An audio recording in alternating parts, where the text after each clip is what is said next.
Mais on a travaillé sur ces choses-là et avec des entreprises aussi. Par exemple, au Burkina, avec Sodepal, qui fait des transformations de céréales, pour mettre ça dans des biscuits qui sont distribués dans les écoles, avec des programmes du PAM ou autres, et aussi dans des préparations qui sont vendues en supermarché. Donc ça, c'est aussi la vente de poudre brute, ça marche bien, surtout au Ghana, ils ont beaucoup mis l'accent sur la poudre brute, mais dans d'autres pays, on essaye aussi de voir comment incorporer cette poudre dans des plats ou dans des préparations enrichies, quoi. Surtout à destination des gens qui en ont le plus besoin. Et donc pour ici, c'est vrai que le projet, l'opportunité de cette filière pilote, c'est très important parce qu'en fait, c'est vrai qu'il y a beaucoup de projets maintenant sur le moringa dans le monde.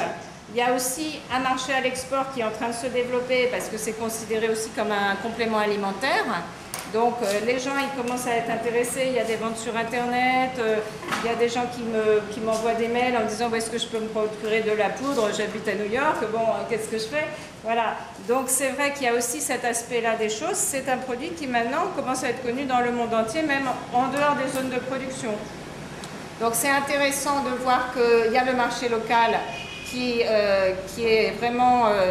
la priorité, parce que l'intérêt du moringa, on me demande souvent par rapport à la spiruline, je ne sais pas si vous connaissez la spiruline, on me demande la différence, est-ce que c'est aussi bien que la spiruline? Alors la spiruline, c'est une algue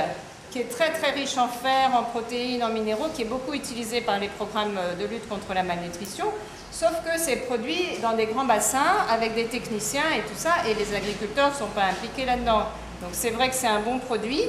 pour la santé,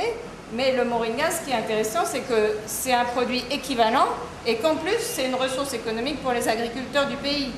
Donc ça fait deux intérêts pour le pays, l'intérêt économique pour l'agriculture et l'intérêt santé pour le consommateur. Et c'est vrai que la spiruline peut quand même nous inspirer, parce que souvent, comme la spiruline coûte cher à produire, il y a des commercialisations mixtes, c'est-à-dire qu'ils exportent la spiruline assez chère vers l'étranger, et ça permet de distribuer la spiruline pas chère du tout dans le pays. Donc on peut aussi imaginer que si on peut développer un peu l'exportation du moringa à partir du Togo,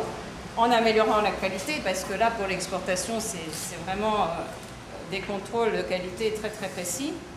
ça pourrait permettre aussi de garder un prix de vente sur le territoire vraiment accessible à tous.